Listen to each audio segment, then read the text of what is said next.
नमस्कार दोस्तों, आप सभी का स्वागत है हमारे यूट्यूब चैनल बायोलॉजी ज्ञान by Akhil sir.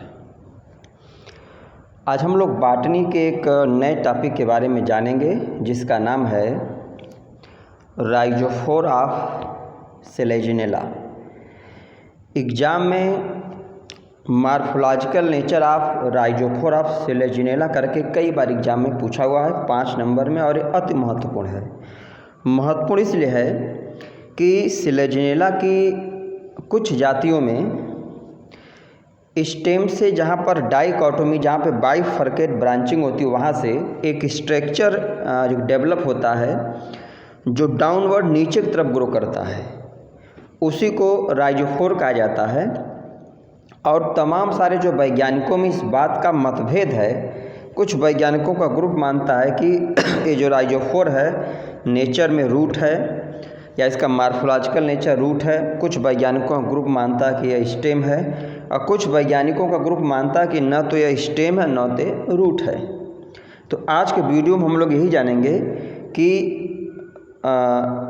Morphological nature of rhizophore of Selaginella, मतलब सेलेजिनेला में जो राइजोफोर है उसका मॉर्फोलॉजिकल नेचर क्या है। अब हम लोग एक एक करके पॉइंट पर आते हैं। देखिए क्या बताया गया कि इन सम स्पीसीज ऑफ सेलेजिनेला की कुछ जातियों में many long cylindrical unbranched leafless structure arise from lower side of stem at the point of dichotomy. Meaning Selaginella की कुछ जातियों में लॉन्ग सिलिंड्रिकल बेलनाकार लीफलेस अनब्रांच्ड स्ट्रक्चर का फॉर्मेशन होता है स्टेम के उस पॉइंट से जहाँ पर डाइकोटोमी, मतलब जहाँ पर स्टेम दो पार्ट में बटी होती है, और ये स्ट्रक्चर क्या करता है कि डाउनवर्डली ग्रो करके नीचे की तरफ आता है। इसी स्ट्रक्चर को हम लोग राइजोफोर बोलते हैं। अब देखिए डायग्राम में देखा जाए, ये जो डायग्राम है ये सेलेजिनेला क्या स्टेम है, ठीक है।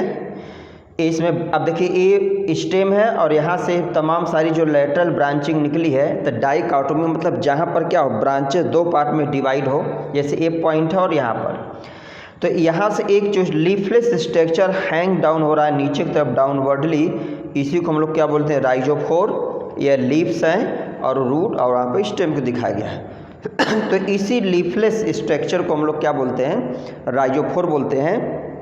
और इसके नेचर के बारे में, इसके मॉर्फोलॉजी के बारे में वैज्ञानिकों के बीच तमाम सारा कन्फ्यूजन है।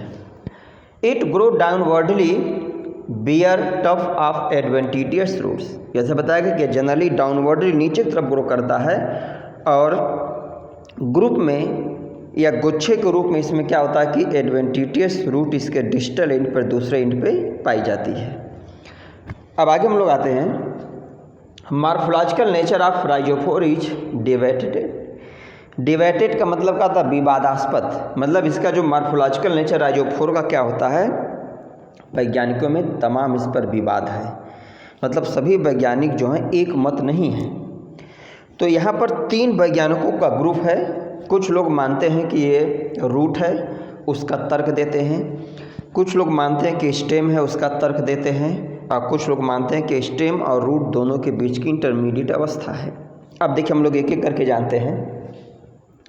तो सबसे पहले हम लोग जानते हैं कि राइजोफोर आर रूट, मतलब ऐसे वैज्ञानिकों का ग्रुप जो ये मानता है कि नहीं, राइजोफोर क्या है, रूट है। किस वैज्ञानिक, कौन कौन लोगों ने इसको माना, तर्क क्या दिया, तो राइजोफोर रूट है। इसको सपोर्ट करने वाले में वान टेघम है, जिप्सन करके हैं, वेब्स्टर ए, और इनके साथ कुछ अन्य वैज्ञानिक जो हैं वो इस बात को मानते हैं कि ये राइजोफोर क्या है, रूट है। अब इसमें इन्होंने 5 तर्क दिए हैं। पहला क्या है, इट इज पॉजिटिवली जियोट्रॉपिक। पहला पॉइंट ये मानते हैं कि ये रूट होने का, कि पॉजिटिवली जियोट्रॉपिक मतलब स्टेम के डाइकोटोमी से जिस पार्ट से जब ये ओरिजिनेट होता है तो यह गुरुत्वीय त्वरण की तरफ, सॉइल की तरफ जाता है। और एक किसका नेचर है, रूट का नेचर है। रूट क्या है, रूट जो कि पॉजिटिवली क्या जियोट्रॉपिक होती है। इसका मीनिंग क्या हो गया कि यह रूट है, क्योंकि यह ग्रो करने के बाद स्टेम से नीचे की तरफ जाता है, सॉइल की तरफ जाता है। दूसरा पॉइंट इन लोगों ने रखा कि it does not bear leaf and scales. इन लोगों ने माना कि रूट में जनरली लीफ और स्केल्स नहीं होती है, और राइजोफोर में भी क्या लीफ स्केल नहीं पाई जाती। इसका मतलब क्या किया, रूट है। तीसरा, internal structure is similar to root. Rhizophore का जब इंटरनल स्ट्रक्चर का है, उसके इंटरनल एनाटॉमी का अध्ययन किया गया तो पाया गया कि जो मोनोस्टेलिक सिस्टम है, जैसा जनरली रूट में होता है प्रोटोस्टिल जो नेचर, तो सेम यही इसी प्रकार का स्ट्रक्चर क्या है राइजोफोर में भी पाया जाता है। तो मीनिंग राइजोफोर का इंटरनल स्ट्रक्चर और रूट का इंटरनल स्ट्रक्चर काफ़ी सिमिलरिटी है। इस कारण से इन्होंने माना कि राइजोफोर क्या है, रूट है।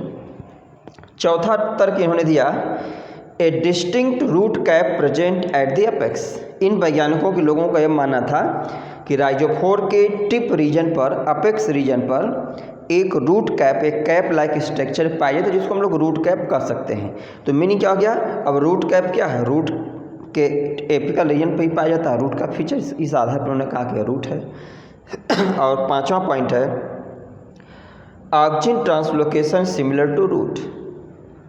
ऑक्जिन क्या एक प्लांट हार्मोन है जो रूट और स्टेम के एपिकल ग्रोथ के लिए क्या होता, उत्तरदायी होता है।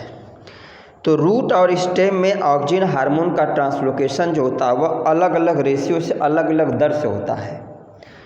तो रूट में जो ऑक्जिन का जो ट्रांसपोर्टेशन का जो दर है वह राइजोफोर में ऑक्जिन के ट्रांसपोर्टेशन से काफ़ी सिमिलरिटी रखता है। तो इस आधार पे कहा गया कि राइजोफोर क्या है, रूट है। ठीक, अब हम लोग आते हैं कि राइजोफोर और स्टेम, मतलब कुछ वैज्ञानिकों के मानना है कि राइजोफोर जो सिलेजिनेला का वह नेचर में स्टेम है। किन लोगों ने माना, क्या तर्क दिया, तो इस थियोरी को सपोर्ट करने का श्रेय जो है ब्रुकमैन और वर्सडेल और उनके साथ जो काम करने वाले और वैज्ञानिक थे, इन लोगों का ग्रुप ने इसको माना कि यह स्टेम है। अब इसमें इन्होंने जो है कि 4 तर्क दिया अपने जो पक्ष में। पहला क्या था कि it lack root cap and root hair. इन वैज्ञानिकों को ग्रुप का मानना था कि जो राइजोफोर है इसमें रूट कैप और रूट हेयर दोनों नहीं पाई जाती, एब्सेंट होती हैं। तो रूट कैप, रूट हेयर का एब्सेंट होने का मतलब यह इंडिकेशन है कि राइजोफोर क्या है, स्टेम है नेचर में। दूसरा, it arise outer cell layer या एक्सोजीनियसली। मीनिंग जो रूट होती है उसकी ओरिजिन इंडोजीनियसली होती है और स्टेम की ओरिजिन एक्सोजीनियसली होती है। तो यहाँ पर जो राइजोफोर है उसकी origin outer layer, outer cell layer से होती है, मतलब एक्सोजीनियसली है। तो इसका मतलब क्या हो गया, एक्सोजीनियसली ओरिजिन किसका होता है, स्टेम का। इसका मतलब राइजोफोर क्या है, स्टेम है। थर्ड पॉइंट है, हाँ थर्ड पॉइंट कि it develop from angle meristem. मतलब इन वैज्ञानिकों को माना था कि जो राइजोफोर इसकी ओरिजिन जो होती है वह एंगल मतलब मेरिस्टेम से होती है। तो एंगल मेरिस्टेम क्या है, यह एक प्रकार के एम्ब्रियोनिक सूट है। तो इसका मीनिंग क्या हो गया कि ये जहाँ से जिस मेरिस्टेम से उसकी ओरिजिन हो रही है उस मेरिस्टेम का नेचर क्या है, सूट है। इसका मतलब क्या, एक प्रकार के स्टेम है। तो ये तीसरा पॉइंट हो गया। चौथा पॉइंट था अंडर कंट्रोल एक्सपेरिमेंटल कंडीशन। अगर इसको लेबोरेटरी में या कंट्रोल्ड इन्वायरमेंटल कंडीशन में इसको ग्रो कराया जाता है तो देखा गया है कि ये जो राइजोफोर है वह सूट का फॉर्मेशन करता है। तो इस आधार पर इन लोगों ने क्या माना कि राइजोफोर क्या है, सूट है, तना है।